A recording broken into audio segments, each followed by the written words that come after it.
주의 성도들아 여호와를 찬송하라. 그의 거룩함을 기억하며 감사하라. 그의 노여움은 잠깐이요 그의 은총은 평생이로다. 저녁에는 울음이 깃들지라도 아침에는 기쁨이 오리로다. 내가 형통할 때 말하기를 영원히 흔들리지 아니하리라 하였도다. 오늘 말씀은 기억하라, 감사하라 라는 제목의 말씀을 가지고 오늘을 나누겠습니다. 생각한다, 고로 존재한다 라는 유명한 철학자의 말이 있습니다. 그렇듯이 우리들은 생각하고 반추하고 추억하고 후회하고 기다리는 존재라는 것이죠.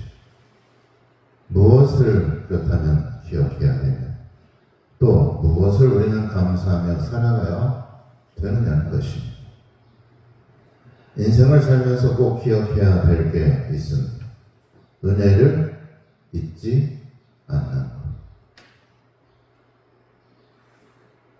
부모에게 또 형제와 친구나 이웃들에게 받아온 호의와 또 관심과 사랑을 잊지 않고 기억하고 추억하는 것이, 그것이 바로 사람의 도리라고 말할 수가 있습니다. 그래서 좋은 추억이 많은 사람이 그 사람이 행복한 사람일 것입니다.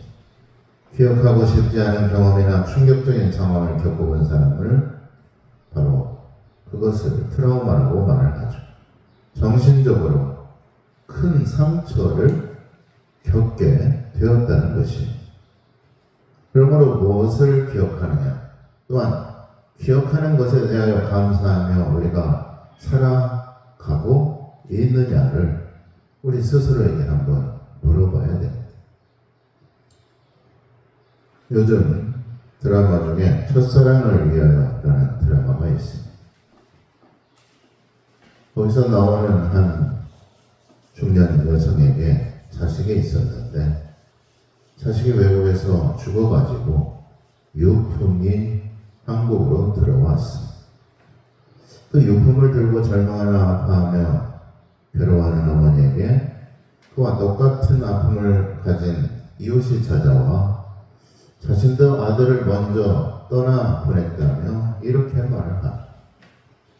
죽을 이유가 100가지가 있더라도 살 이유가 한 가지만 있다면 버틸 수 있는 게 인생이라고 말하면서, 그 상대방이 그 한 가지 이유가 뭐냐고 다시 물으니 이렇게 말을 했습니다. 먼저 떠나보낸 아들을 오래 기억해주고 울어줄 사람이 필요하니까. 그게 내가 살아가야 할 한 가지 이유라고 말을 하는 겁니다. 살면서 우리가 겪게 되는 아픔 중에 잊을 수 없는 아픔을 말한다면 그건 무엇일까? 그게 바로 상실의 아픔입니다. 내가 사랑했던 자녀, 또 나를 사랑했던 부모로부터의 이별은 그야말로 우리가 살면서 가장 애틋한 기억이 아닐까 생각해 봅니다. 그래서 영성작가 C.S. 루이스는 59세에 사랑하는 아내와 결혼을 합니다. 조이라는 시인이 아내를 만나서 결혼을 하고 그 기쁨도 잠시 4년 만에 그 아내를 암으로 그만 떠나보내게 됩니다. 그 상실감으로 쓴 일기가 바로 헤아려 본 슬픔이라는 제목의 책입니다. 그는 참을 수 없는 아픔을 바라봐야만 했으며 그 상실의 아픔을 담담하게 그는 책에서 기록하고 있죠. 생각건대 떠난 사람이 과연 슬플까? 아니면 떠난 사람을 기억해야 되는 사람이 더 슬플까 생각해봅니다. 분명한 것은 오래 기억해야 할 사람에게 슬픔이 더 오래 남아있는 것이 기정사실인 것입니다. 저도 20년 전에 아버지가 돌아가셨을 때 참을 수 없는 눈물과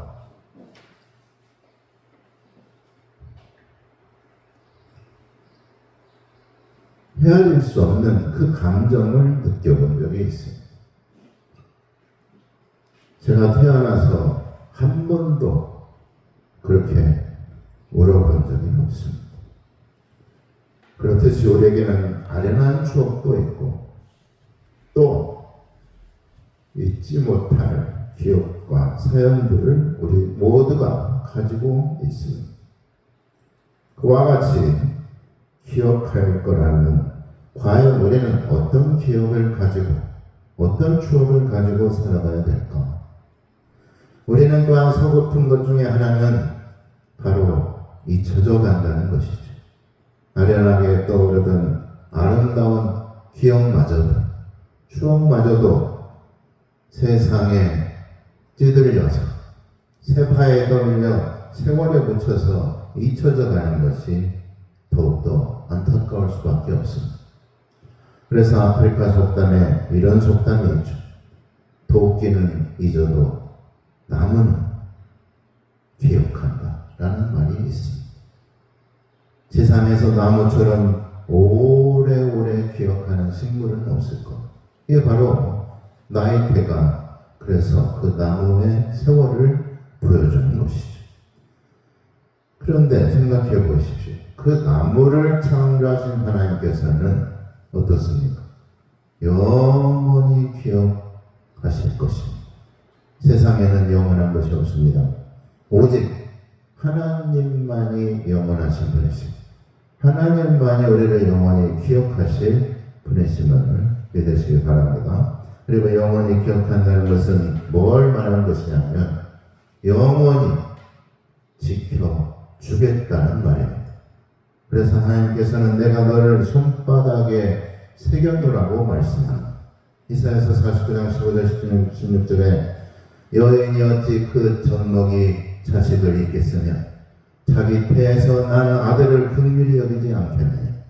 그들은 혹시 잊을지라도 나는 너를 잊지 아니할 것이다.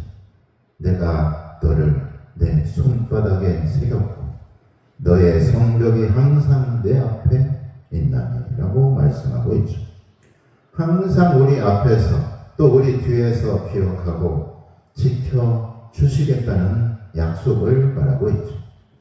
나무도 언젠가는 소멸하고 모든 것이 영원할 수 없고 지켜주겠다는 굳센 약속과 맹세도 세월 따라 다 변하고 다 사라지지만 하나님의 약속만은 영원히 남게 된다는 것을 기억하시길 바랍니다.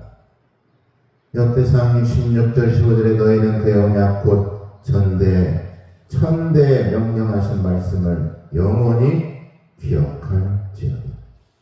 하나님은 언약을 지키시는 분이십니다. 이사야서 40장 8절에 푸른 마르고 꽃은 시들아 우리 하나님의 말씀은 영원히 서리라 라고 말씀하고 있죠.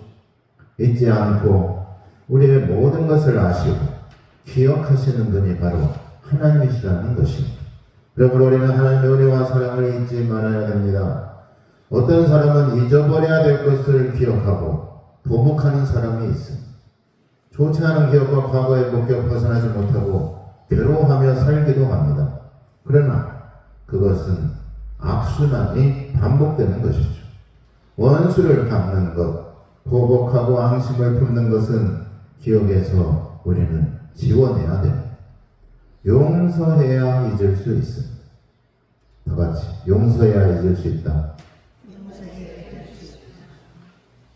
용서는 하되 잊지는 말자는 말은 반은 맞고 반은 틀린 말. 용서를 해야지만이 잊어지는 것. 용서하지 않고는 절대로 잊을 수가 없어요. 그래서 그러잖아요. 내 눈에 흙이 올 때까지 내가 그런 사람 있잖아요. 네. 보복하고 앙심을 품는 것은 지워야 됩니다. 원수 갚는 것은 그래서 누구에게 있다고요? 하나님께 있다. 내가 갚을 때니 너는 그들을 화해하라는 것. 그게 바로 우리가 해야 될 일입니다. 내가 원수 갚으려고 하니까 그 복수심과 적개심 때문에 자신의 인생이 망가지게 되는 것이죠. 어떤 사람도 악을 악으로 갚으면 결국엔 악한 결과밖에 나올 수밖에 없습니다. 그래서 선한 끝은 있어도 악한 끝은 없다. 우리나라 말에 아주 유명한 말이 있죠. 원수가 없어졌다고 과연 끝이 올까요? 내가 미워하고 싫어하는 사람이 없어졌다고 삶 만날까요? 아니에요. 제가 살아보니까 또 다른 원수가 나타나. 또 다른 원수가 나타나. 오직 선하신 하나님께만 악을 심판하고 멸하실 수가 있습니다. 되지도 않는 우리의 힘으로 악을 대항하여 싸울 능력도 또 이길 수 있는 힘도 우리에게는 없습니다. 오직 하나님께만 있어요. 그러니 하나님께 나와야 되죠. 하나님께 기도해야 되는 겁니다. 기도 않고는 악을 이겨낼 재간이 우리에게는 없다는 얘기죠. 우리가 이길 방법은 오직 하나님 편에 서서 하나님을 의지하고 하나님께 맡기면서 살아가야 됩니다. 보통 부모가 돌아가시고 나서 자녀가 항상 안타까워하는 말이 무슨 말이죠? 내가 살아생전에 사랑한다는 말을 한 번도 해본 적이 없다. 죽고 나서 꼭 후회해. 사랑할 수 있을 때 우리가 사랑해야 됩니다. 다 같이 있을 때 잘하자. 있을 때 잘하자. 있으려면 얼마 안 되지만 있을 때 잘하자. 있을 때 잘해야 됩니다. 그리고 그리워하기 때문에 뭐예요? 잊혀지지 않는 거예요. 사랑의 다른 의미가 그래서 그리움이라는 말이 있습니다. 그리워하는 것은 애틋하고 행복한 기억과 즐겁고 좋은 추억만을 우리가 그리워하는 것이죠. 안 좋은 추억을 그리워하는 사람은 없어요. 세상에 그 어떤 바보 멍청이도 좋지 않은 기억을 그리워한다? 그 말이 안 되잖아요. 좋은 기억을 그리워하는 것. 그리워하는 것은 그러므로 사랑하는 것. 우리들이 항상 그리워하는 하나님을 그러므로 가까이 해야만이 우리에게 복이 된다는 것이죠. 어느 마을에 사이가 몹시 나쁜 시어머니와 며느리가 그 마을에 함께 살고 있었습니다. 시어머니는 사사건건 며느리를 들볶고 사소한 일에도 트집 잡아서 항상 괴롭혔다고 해요. 며느리는 그때마다 참지 못하고 시어머니에게 또 대들었습니다. 요즘 MZ 며느리들이 그러죠. 한마디도 안 줘. 한마디도. 그냥 한마디도 안 주고 그냥 대들고 또박또박 옳은 말하고 옳은지 어쩐지 모르겠지만 견디나 못한 시어머니가 성당에 찾아가서 신부님에게 자신의 며느리 욕을 신나게 막 터뜨려 놓았습니다. 신부님은 말없이 가만히 듣고 있었는데 계속 며느리 흉을 들어놓고 나니 그나마 마음이 후련했던 모습입니다.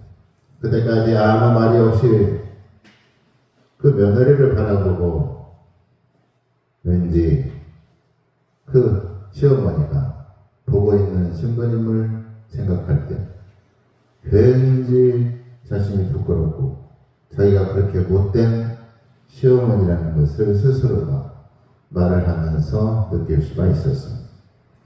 그러자 그 신부님이 가만히 듣고 있다가 입을 열어서 이렇게 마지막하게 말을 했다는 것이죠.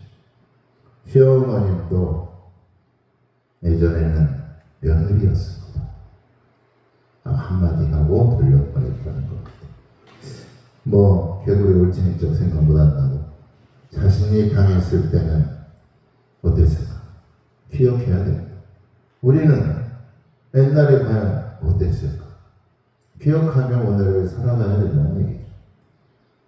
지금의 며느리에게 자신이 며느리에게 당했던 것을 다시 되갚는다면 그 악순환이 계속되는 거죠. 그만큼 우리가 무엇을 기억하느냐, 또 기억으로 어떻게 살면서 살아가느냐, 또 오늘에 적용하느냐가 중요하다는 얘기입니다. 그래서 우리 말 속담에도 안방에 가면 시어머니 말이 옳고 부엌에 가면 며느리 말이 옳다. 누구 말이 옳고 그러냐가 문제가 아니라는 것이죠. 쌍방을 다 들어봐야 알겠지만 누가 더 옳고 아니냐 입장 차이가 분명히 있다는 것입니다. 우리가 어떤 기억을 가지고 있든지 우리가 기억을 잘 생활에서 적용하면서 살아가야 됩니다. 안 좋은 기억이라면 빨리 잊어버려야 됩니다. 좋은 기억으로 채워야 될 것이고 좋은 기억이라면 잊지 않기 위해서 우리가 항상 마음에 새기고 마음에 품고 그리워해야 된다는 것이죠. 은혜는 돌에 새기고 원수는 물에 새기라는 말이 괜히 나온 말이겠습니까? 그런데 어떤 사람은 은혜는 물에 그냥 새겨버려, 그냥 잊어버려. 그리고 원수는 마음속에 묻어두고 사무쳐서 보복하고 힘들어하고 바보 같은 인생을 살아가는 겁니다. 평생 그 사람은 원수 같다가 끝나는 거예요. 그 인생. 나쁜 사람 저주하다가 나쁜 사람 욕하다가 끝나면 그 인생이 뭡니까? 그냥 욕의 인생 아니에요. 그 인생. 행복할 수가 없죠. 그런 인생. 어떻게 행복할 수 있겠습니까?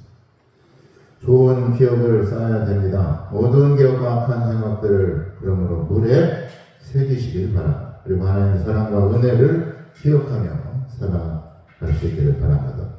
무엇을 기억하며 무엇을 가까이 하느냐에 따라 그 인생이 달라질 수가 있습니다.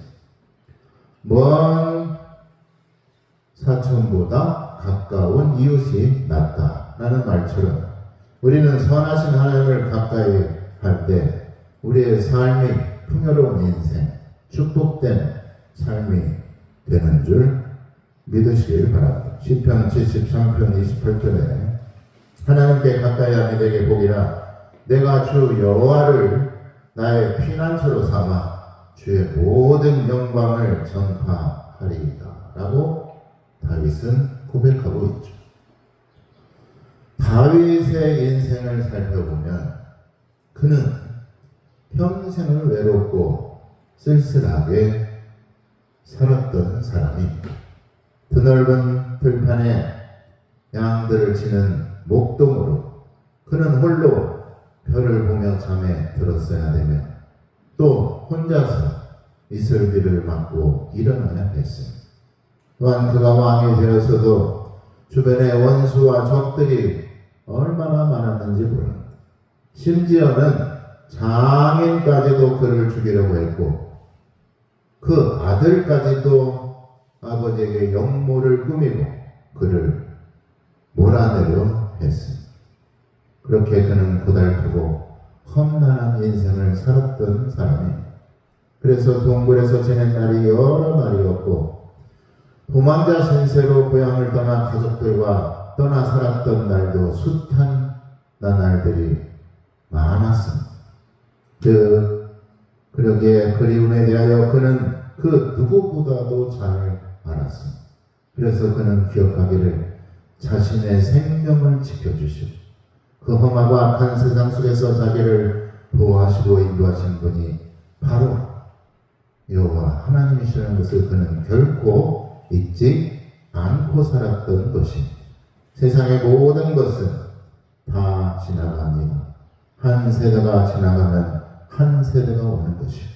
대부분 잊혀지겠지만 우리 하나의 인생은 시대의 역사도 아니고 나에 대해서 내 존재에 대해서 영원히 기억하실 분은 하나님이라는 것을 다윗은 살면서 몸소 깨달았던 것이고 그때마다 그는 하나님 앞에 믿음을 키웠고 그때마다 하나님을 향해서 사랑을 확인했던 것입니다.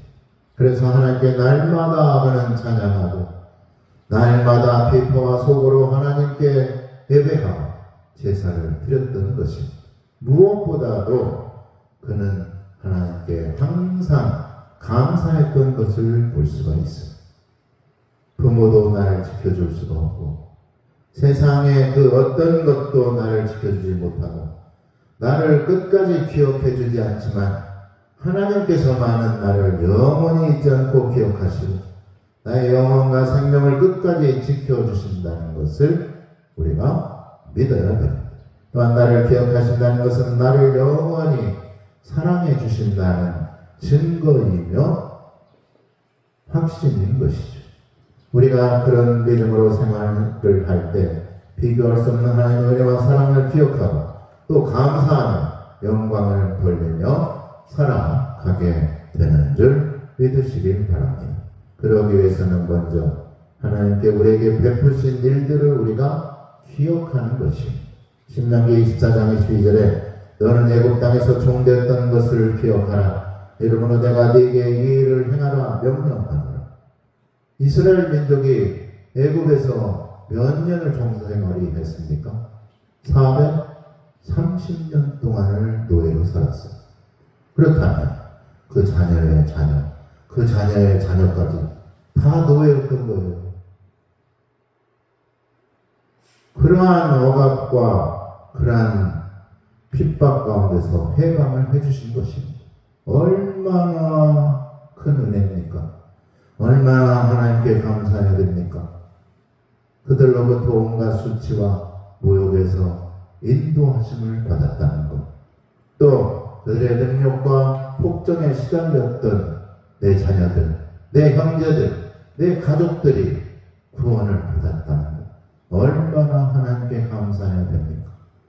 여호수아서 1장 13절에 여호와의 종 모세가 너희에게 명령하여 이르기를 너희 하나님 여호와께서 너희에게 안식을 주시며 이 땅을 너희에게 주시리라 하였나니 너희는 그 말을 기억하라 라고 말하고 있죠.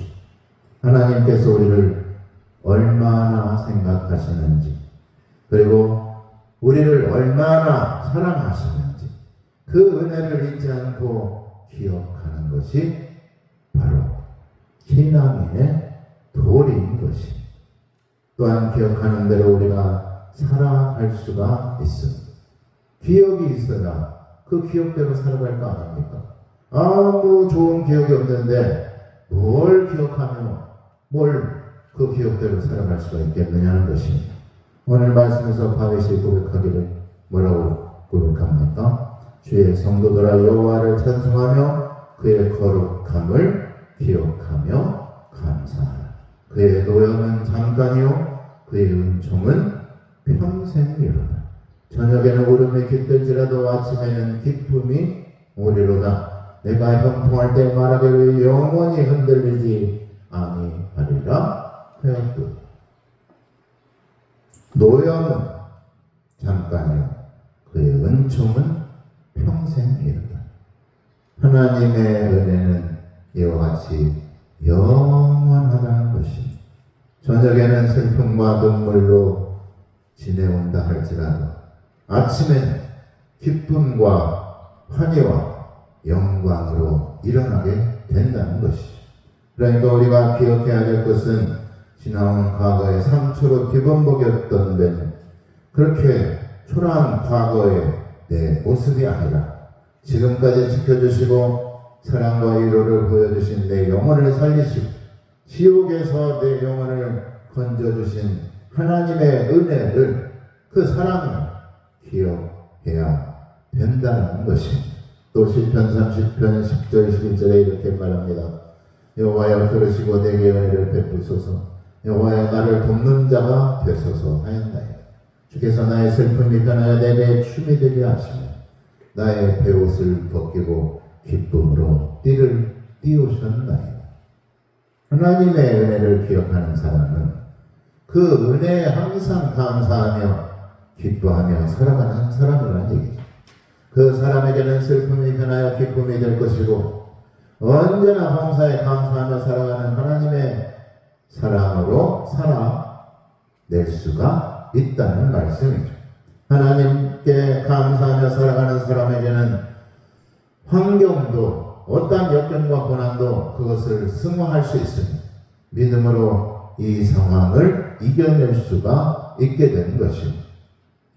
한참 기독교에 대한 핍박과 박해가 극에 달했을 때 초대 교부였던 크리소스톰이 하나님께 예배하고 하나님을 믿는다는 이유로 로마 황제에게 모진 핍박을 받을 때 기도하여 중에 하나님 눈에 가시었던 그에게 왕이 명령을 하기를 아무도 대화할 수 없는 독방에 그를 가둬놔라.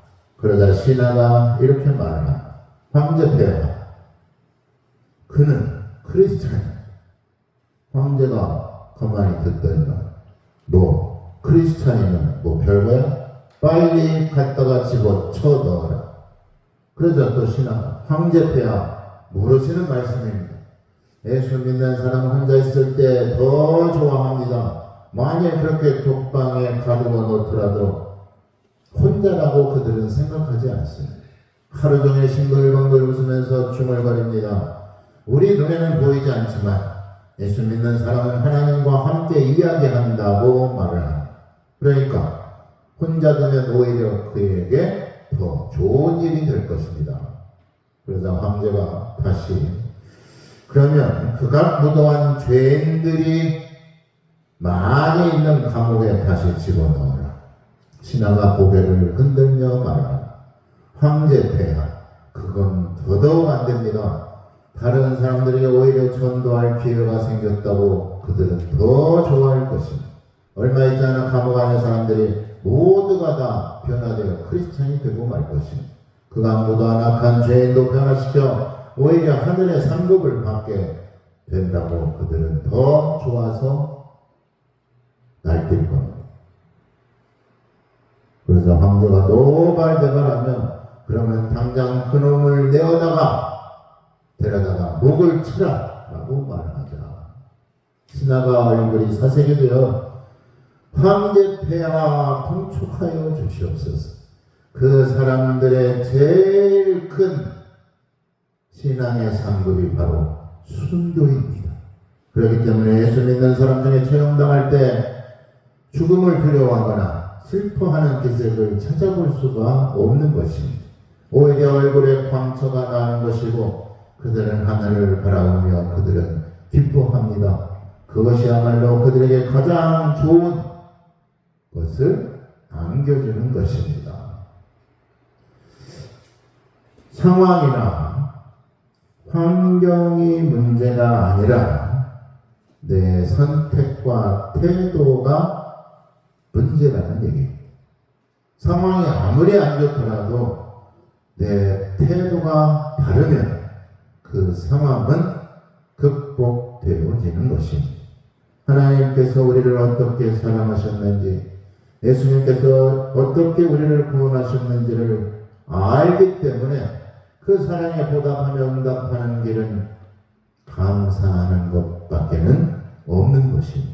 그가 무도한 죄인을 용서하신 십자가의 사랑을 기억하기 때문에 어떠한 역경과 고난이 닥치더라도 하늘의 소망을 품을 수가 있었던 것이죠. 오히려 고난당할 때 하나님께서 위로해 주시고 세상에서 핍박을 받고 죽임을 당하더라도 천국에서 상급이 크다는 것을 믿고 기억하기 때문인 것입니다. 사도 바울이 40에 하나 강한 매를 여러 번 맞았습니다. 그게 왜 그러냐면 40을 맞으면 사람이 죽어요. 그래서 죽기 직전에 풀어준 거예요. 40대를 때린 게 아니라 39대를 때리고 살려준 거예요. 그러니까 거의 죽을 만큼 맞은 거죠. 그걸 여러 번 맞았습니다. 또 죽을 고비를 넘기고 못 먹고 굶주리고 배가 파산이 되어서 죽을 뻔하고 감옥에 갇히고 죽임을 당한다 하더라도 기뻐하고 감사할 수 있었던 것은 그는 하나님의 은혜를 기억했기 때문입니다. 하나님의 사랑을 알았기 때문이라는 얘기입니다. 고린도후서 12장 10절에 그러므로 내가 그리스도를 위하여 약한 것들과 능력과 궁핍과 박해와 공부를 기뻐하노니 이는 내가 약할 그때에 강하게.